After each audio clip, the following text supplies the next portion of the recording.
Kennt ihr das Problem, dünne Holzstreifen an der Tischkreissäge zu sägen? Zum Beispiel für den Modellbau, für Bastelarbeiten und so weiter. Und am Ende werden sie immer unterschiedlich dick. Und das ist natürlich ärgerlich. Ich habe vor einiger Zeit schon mal eine Vorrichtung gebaut. Das ist diese Vorrichtung, die funktioniert auch grundsätzlich sehr gut, aber sie hat einen entscheidenden Nachteil. Man muss sich an die gewünschte Stärke herantasten. Sprich, sägen, messen. Einstellen, sägen und sich dann hoffentlich freuen, dass man die passende Stärke erreicht hat. Das wollen wir aber heute ändern. Wir bauen uns heute eine Vorrichtung für die Tischkreissäge, bei der man die Streifenstärke vorher einstellen kann, beziehungsweise wo man das vorher messen kann, was man sägt. Aber jetzt kommt der Punkt. Ich bin mir noch nicht ganz sicher, ob diese Vorrichtung, die wir uns heute bauen wollen, wirklich sinnvoll ist. Und deshalb bauen wir uns sie gemeinsam und ihr da draußen entscheidet am Ende, ob das Ding genial ist oder ein kompletter Unsinn. Gleich mal eine Frage an euch da draußen. Wie würdet ihr denn solche dünnen Holzstreifen an der Tischkreissäge sägen? Vorausgesetzt, ihr benötigt solche dünnen Streifen überhaupt. Würde mich mal interessieren und das könnt ihr gerne mal unten in die Kommentare reinballern. Aber jetzt erstmal Servus und herzlich willkommen bei Gipfelholz. Ich bin der Jens und wer meinen Kanal schon länger verfolgt, ich habe vor, ich glaube, über 2 Jahren schon mal eine Vorrichtung gebaut. Das ist diese hier. Die funktioniert grundsätzlich ganz gut. Und dieses Video kann ich euch gerne nochmal dort oben oder unten in der Videobeschreibung verlinken. Schaut da einfach mal drauf. Aber es gibt ein Problem und das zeige ich euch. Jetzt fangen wir mal ganz vorne an. Wie sägt man normalerweise dünne Streifen? Also man braucht erstmal, wenn man es jetzt mit dem Anschlag sägt, kann man das natürlich jetzt schön hinschieben, kann dann schön durchsägen. Und ja, da muss man auch immer nachmessen, passt es, nachstellen und so weiter. Das ist total aufwendig und funktioniert nicht gut. Und man braucht noch so eine Null-Spalt-Einlage. Ohne diese funktioniert es nicht, weil natürlich dieser Streifen, den man ausgesägt hat, diesen dünnen, der haut natürlich da unten ab. Und deshalb braucht man so eine Null-Spalt-Einlage. Aber das Ganze wollen wir nicht mehr, das ist mir zu ungenau und man kann es nicht wiederholgenau alles wirklich herstellen. So, jetzt dachte ich mir, vor 2 Jahren bauen wir uns eine Vorrichtung. Das ist diese Vorrichtung hier mit einer Stoppschraube. Mit dieser Schraube kann man das Ganze, die Stärke einstellen, hat eine Schiene unten dran, kann man hier einschieben. Kann das Ganze vorschieben, kann dort die Stellschraube, kann man das Ganze ausmessen und kann, ja, da geht es jetzt nicht um Zehntel genau, man kann es auf jeden Fall einstellen, indem man das da hinträgt zum Sägeblatt, das Ganze dann mit der Flügelschraube arretiert und zurückschiebt. Mit der ganzen Sicherungsschraube kann man das dann festschrauben, dann ist das gut und dann kann ich jetzt auch mit diesem Anschlag arbeiten. Das heißt, ich schiebe das Ganze dann immer so schön hin an diese Anstellschraube, mache meinen Anschlag fest und muss natürlich dann sägen. Das funktioniert prinzipiell richtig gut, aber nicht aus Zehntel genau. Man kann da nicht messen, man muss sich ein bisschen darauf hinarbeiten. Gut, und deshalb dachte ich mir, bauen wir uns eine Vorrichtung, womit das Ganze einfacher funktioniert und wo ich dann auch ein bisschen besser messen kann, das Ganze. Und vielleicht sagen jetzt viele, Leute, das mache ich ganz einfach. Ich schiebe den Anschlag da bis ans Sägeblatt hin. Ja, passt schon 1 Millimeter oder so. Alles gut, arretiere das Ganze und sägt dann durch. Und wer das von euch schon mal probiert hat, der ist verrückt im Endeffekt. Das funktioniert nicht wirklich toll, weil nämlich das ist so eng dann zwischendrin, dass diese Streifen, den ballert's dann irgendwo hin, den ballert's dann entweder da unten rein oder den schlägt's dann einfach zurück. Und so funktioniert dünne Streifen an der Tischkreissäge nicht, weil ich finde es teilweise sogar noch ein bisschen gefährlich, weil dieser Streifen, den schleudert's dann sonst irgendwo hin. Und jetzt würde es mich mal echt interessieren, wie ihr das Ganze dann immer gelöst habt mit so dünnen Streifen an der Tischkreissäge. Und ich rede jetzt nicht davon, dass es jetzt irgendwie ungenau ist, sondern jeder Streifen muss exakt zum Beispiel 1 Millimeter haben. Und ich will es ganz einfach an der Tischkreissäge einstellen, damit ich diese Streifen sägen kann. Und immer wiederholgenau. Und das könnt ihr gerne mal unten auch noch in die Kommentare reinballern, wie ihr das Ganze immer gemacht habt. Aber jetzt würde ich mal sagen, kommen wir mal zu meiner Idee, was ich vorhabe und welches Material wir verwenden werden. Verwenden werde ich Restmaterial. Das ist eine Rohspannplatte, ist zwar ein bisschen kaputt, egal, die Größe brauchen wir gar nicht. Und ich werde noch eine, was ist denn das, eine 12 mm Sperrholzplatte verwenden. Da braucht man auch noch ein kleines Stück davon. Also auch, wie gesagt, Restholz.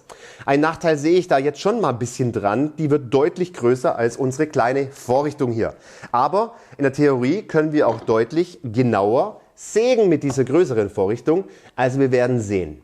Was ist denn meine Idee dahinter eigentlich? Und die Idee ist ziemlich simpel. Ich baue so eine Art, ich sage jetzt mal, Anschlag an der Tischkreissäge, den man verstellen kann in gewünschten Stärken. Also 1 mm, 1,5, egal in welcher Wunschstärke ich das einstellen lässt. Man misst es einmal mit dem Messschieber aus, stellt das Ganze ein und sägt dann immer wiederholt genaue Schnitte, ohne Nachstellen, ohne erstmal ein paar vorher Testschnitte zu machen. Das funktioniert es mal in meinem Kopf oder zumindest mal in der Theorie funktioniert's. Aber ob das wirklich gut funktioniert, das finden wir jetzt gemeinsam raus und starten mit der Bauanleitung einfach mal. Dann messen wir jetzt einfach mal aus, wie groß wir unsere Rohspannplatte brauchen. Also normalerweise brauchen wir hier nicht wirklich viel Platz auf der Seite, aber ich möchte diese Nut und diese Nut hier mitnehmen zum Schieben. Also machen wir es kurz darüber. Ich werde es jetzt hier auf, das reicht, 44 oder 43 Zentimeter irgendwo, aber es müsst ihr natürlich selber entscheiden. Umso mehr Auflagefläche habt ihr natürlich auf dieser Seite. Und die Länge werde ich entscheiden mit ca. 64 Zentimeter, damit ich hier noch einen Stopper hinmachen kann und hier trotzdem noch eine schöne Auflagefläche habe.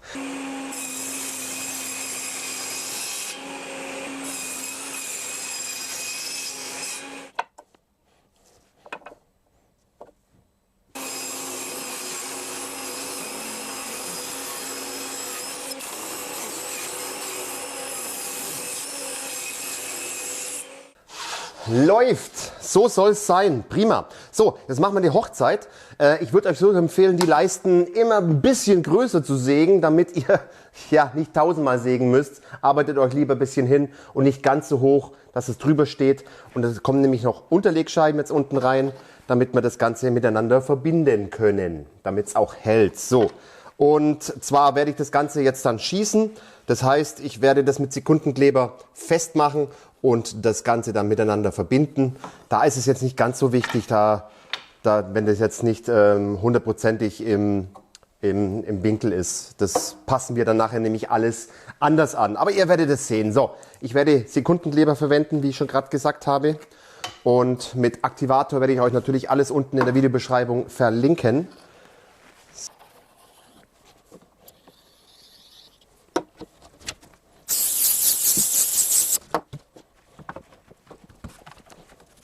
Hier habe ich noch ein bisschen Abstand lassen, damit ich noch einen Stopper hinmachen kann. Also das heißt, dass das Ding dann nicht weiter nach hinten geschoben werden kann.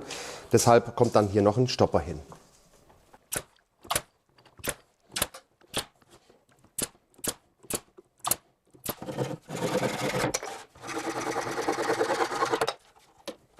Ja, wie machen wir denn weiter, Mensch? So, ich würde mal sagen, wir sägen das Ganze erstmal ein und kümmern uns dann hier um diesen verschiebbaren Anschlag.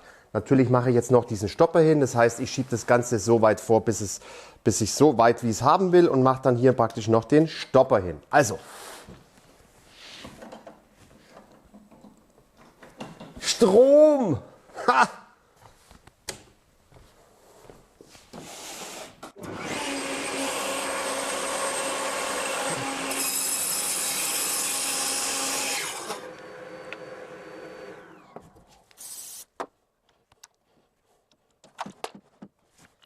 Gut, wenn wir schon mal so weit sind, zeichnen wir die Hälfte vom Sägeblatt einfach mal an. Ich habe da so eine Idee, die könnte man mal brauchen. Also zeichnen wir da einfach mal, bei mir sind es jetzt 22, also bei 11 zeichnen wir das Ganze jetzt mal circa an und machen da mal ein Strichchen. Das brauchen wir, denke ich mal, nachher noch.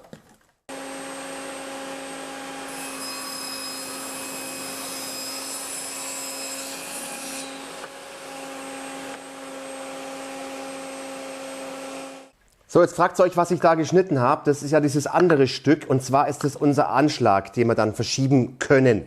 Die Größe ist eigentlich total wurscht. Bei mir sind es 12 auf, das waren gerade die Reststücke, 24,8. Also wir können es auf 25 machen oder sonst irgendwas. Das ist total wurscht. So, jetzt wollen wir da einen beliebigen Winkel einzeichnen. Und zwar werde ich jetzt hier 3 cm nach innen gehen und dort einen Strich hinmachen. Und auf der anderen Seite noch 3 cm einen Strich machen, dort einen Strich. Und das werde ich jetzt miteinander verbinden. Und diesen Winkel werden wir jetzt einfach dann mal aussägen. Und wie gesagt, der Winkel ist es nicht ganz so wichtig. Ihr könnt da einen beliebigen Wunschwinkel eigentlich machen. Bleistift, komm her. So. Und da werden wir jetzt unseren Winkel erstmal schneiden, dass 2 gleiche Stücke entstehen.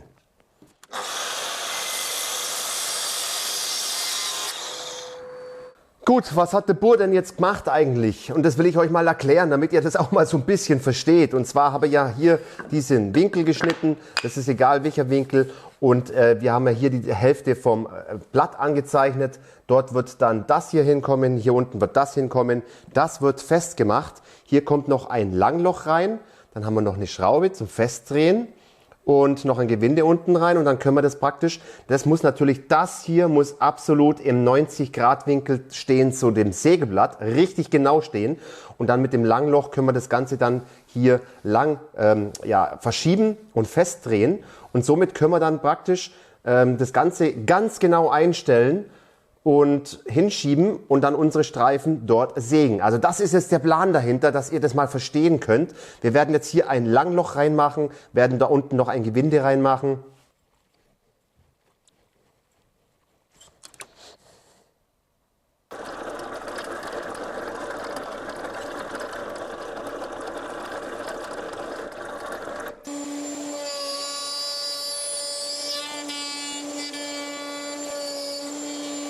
Jetzt fällt mir aber noch was gerade ein. Ich habe da noch so ein kleines Reststück, so ein kleines selbstlebendes Ding. Da steht zwar 90 drauf, aber das könnte ich ja bei der 0 hier abschneiden. Dann habe ich eine 0 und ja, das könnte ich doch noch hier eigentlich versenken. Genau an der 0. Ich werde jetzt diese Linie fortfahren, werde es anreißen mit dem Messer und werde dann dort genau meinen Nullpunkt haben, also von den Sägezähnen außen. Das ist ja der Schnitt hier. Und dann setze ich noch mein Teil hier hin, mein Millimetermaß hier, klebt es da Ganze rein und dann habe ich eine exakte Einstellung meines Streifens. Ist doch cool, oder? Also jetzt muss ich mal schauen, wie ich das Ganze hier reinfräse. Es muss ja ein bisschen tiefer liegen, aber das kriegen wir schon hin.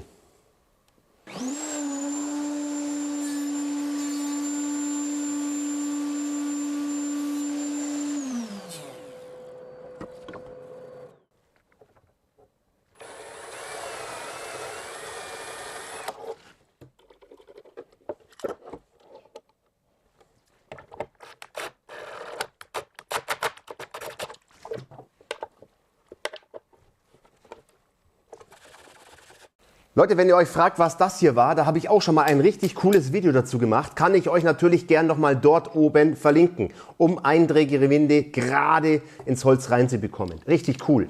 So, eigentlich sind wir jetzt fertig, kann man fast schon sagen. Die Skala bringen wir gleich nochmal an. Was heißt fertig? Wir sind noch nicht ganz fertig. Wir müssen das Ganze natürlich noch auf Sägeblatt ausrichten. Jetzt probieren wir das Ganze mal nur mal so. Ach, schaut's mal. Perfekt, können wir das Ganze verschieben, also perfekt. Gut, dann richten wir das Ganze jetzt mal richtig schön sauber 90 Grad zum Sägeblatt aus. Bitte seid vorsichtig, dass ihr da keinen Zahn erwischt, weil sonst habt ihr das nicht richtig ausgerichtet. So, dann ist es nämlich krumm. Jetzt tun wir das Ganze mal so schön hindrücken und das setzen wir jetzt perfekt hier an. Jetzt habe ich einen Zahn erwischt. Passt da bitte auf und macht es wirklich schön sauber, das Ganze, damit es auch dann wirklich zu 100%ig passt. So, das müsste passen. Jetzt drehe ich das Ganze mal fest, bewegt sich gar nichts mehr, nochmal kontrollieren. Perfekt. Und jetzt können wir das auf unsere gewünschte Höhe einfach mal festkleben. Das werden wir jetzt auch nochmal machen.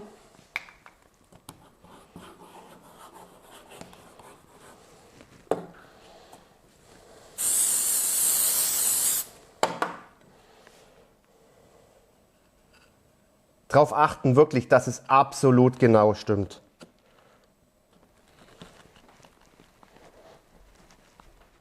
So, der letzte Arbeitsschritt. Ihr habt ja die Linie hier verlängert. Ich habe es ja angerissen, richtig schön genau. Und dort müssen wir jetzt natürlich das Ganze nochmal anlegen und nochmal zu kontrollieren, ob das auch zu 100%ig mit der Schnittkante von Sägeblatt passt. Und dann setzen wir unsere kleine Skala da einfach genau auf die 0. Das war ja eine 90 gestanden, aber die 9 habe ich abgeschnitten. Oh, und jetzt setzen wir das Ganze super genau dahin, dass das auch wirklich passt. Nochmal kontrollieren. So, das müsste jetzt super genau passen. Und jetzt ist es ja ganz toll. Jetzt kann ich das Ganze jetzt einstellen, richtig schön einstellen. Also ich kann jetzt hier sagen, 4 mm festschrauben, sägen. Perfekt. Und das wollen wir natürlich jetzt mal probieren. Noch was zwischendrin. Ich werde euch natürlich alles unten in der Videobeschreibung verlinken. Natürlich auch diese Maßbänder, die man da kleben kann. Werde ich euch natürlich auch verlinken, von links nach rechts, von rechts nach links und so weiter.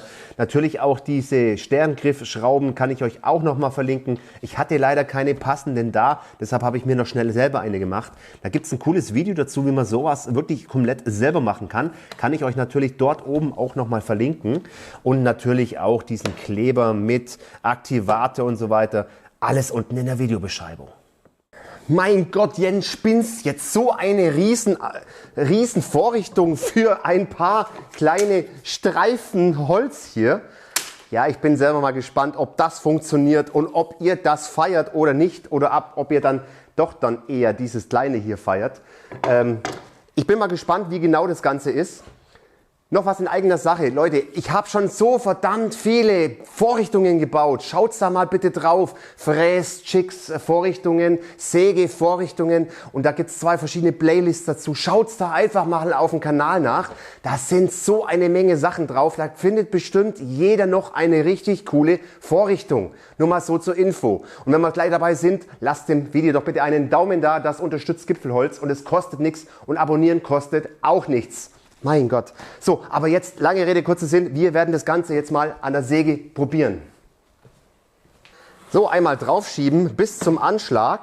Jetzt seht ihr ja die Skala hier, die ist richtig schön eingestellt. Natürlich kann ich nicht aufs Hundertstel das Ganze machen, aber ich werde jetzt hier mal auf 2 mm einstellen. Versuche ich jetzt mal wenigstens.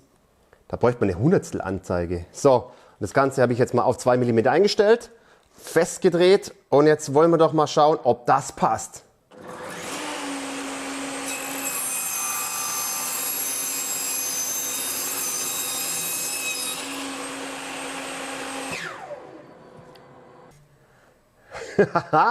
Ja, Mann. Was glaubt ihr, hat's funktioniert oder nicht? Und das überall gleich. Geil, ich zeig's euch. So, hoffentlich ist es scharf. Ihr seht es jetzt. 2 mm. Jetzt schieben wir das Ganze mal ein bisschen in die Mitte. 2 mm. Gut, wenn wir jetzt ganz genau gehen, dann sind es vielleicht 2,05, also 5 Hundertstel. Meine Güte, das ist nicht machbar. Aber hier 2 mm, absolut in Ordnung. Ey, ich bin begeistert. Das funktioniert. Jetzt machen wir mal was Extremes und machen mal 1 mm.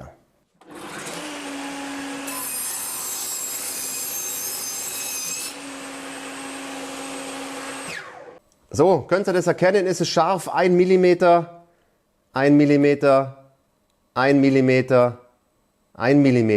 Perfekt. So, und das kann ich wirklich theoretisch jetzt hier bis 29 mm einstellen. Ja, natürlich, diese Stärke braucht man nicht. Da kann man wieder am Parallelanschlag arbeiten. Aber alles, was jetzt hier so in dem Bereich 1 cm ist oder 10 mm ist, ich meine, ihr wisst es ja selber, da hier das Ganze durchzuschieben mit dem Stecken ist nicht so toll. Und hier funktioniert es definitiv einfacher und sicherer, ohne dass wir hier einen großen Rückschlag haben oder so. Funktioniert perfekt. Natürlich kann ich noch für diejenigen empfehlen, wo habe ich es denn hingelegt? Und zwar, das sage ich euch auch noch, einen Keil. Keil meinte ich sowas damit. Diesen kleinen Keil könnte man theoretisch noch hier hinten hinkleben. Passend, damit sich dann das Holz ein bisschen nach draußen drückt. Aber dann müsst ihr natürlich bedenken, das funktioniert nur mit richtig dünnen. Sobald ihr ein bisschen was Dickeres sägt, funktioniert das natürlich nicht mehr. Weil dann wird nämlich der Keil, wird dann das Holz wirklich ans Sägeblatt hier randrücken und das wollen wir natürlich auch nicht. Also Keil nur mit super dünnem Holz. verwenden.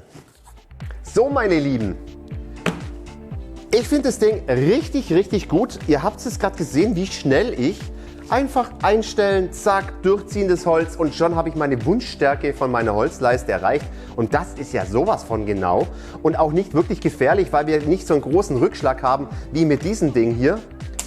Natürlich ist mir eins bewusst, das Ding ist natürlich ein riesengroßer Eumel. Man hätte es natürlich noch ein bisschen kleiner bauen können, aber ich wollte hier einfach eine schöne große Auflagefläche haben und natürlich, ich wollte beide Schienen verwenden. Na gut. Aber zum Gegensatz zum anderen, da habe ich mich darauf hinarbeiten müssen auf die Holzstärke. Das Ding funktioniert auch sehr gut, aber hier geht es einfach definitiv schneller. Und jetzt kommen wir zur Eingangsfrage des Videos. Was sagt ihr dazu?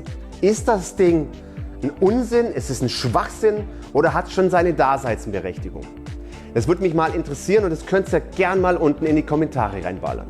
Also aus meiner Sicht ist es wirklich so, wenn man jetzt oft Holzleisten sägt und mit einer gewissen Stärke oder auch mal verschiedene Stärken und das Ganze schnell einstellen will, sicher sägen will, dann ist diese Vorrichtung tausendmal besser als diese Variante. Solltet ihr aber vielleicht ein, zwei Holzleisten mal irgendwie verwenden, dann könnt ihr das auch mit der anderen Variante machen oder halt auch mit, ja, ich sag jetzt mal mit dieser Vorrichtung. Funktioniert genauso, ich komme genauso an mein Ziel, ich muss mich darin halt einfach drauf hinarbeiten. Ich bin mal gespannt, was ihr in die Kommentare reinballert. So, das war's jetzt mit unseren Holzstreifen an der Tischkreissäge und ich bin ja so gespannt, was ihr von dieser Vorrichtung haltet. Also wie gesagt, ballert es unten einfach mal rein. Was wir noch probieren könnten, ist, das wollte ich schon öfters mal erwähnen, da gibt es einen Hype-Button unter dem Video. Wenn ihr den Daumen nach oben drückt, dann kommt da ein Hype-Button und da könnte man theoretisch 3 Hypes in der Woche vergeben und da könnt ihr doch mal dieses Video einfach mal hypen und jetzt mal schauen, was da passiert. Würde mich echt drüber freuen.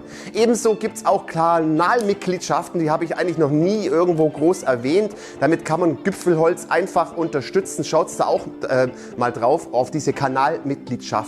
Und ja, wer da Bock drauf hat, Gipfelholz zu unterstützen, gerne über die Kanalmitgliedschaft. So Leute, es war's jetzt mit unserem Video, mit unseren Holzstreifen an der Tischkreissäge. Lasst dem Video bitte einen Daumen da, abonniert den Kanal, wenn ihr das noch nicht gemacht habt. Und ich würde sagen, schöne Holzstreifen, Sägegrüße aus dem Allgäu. Bis demnächst. Servus.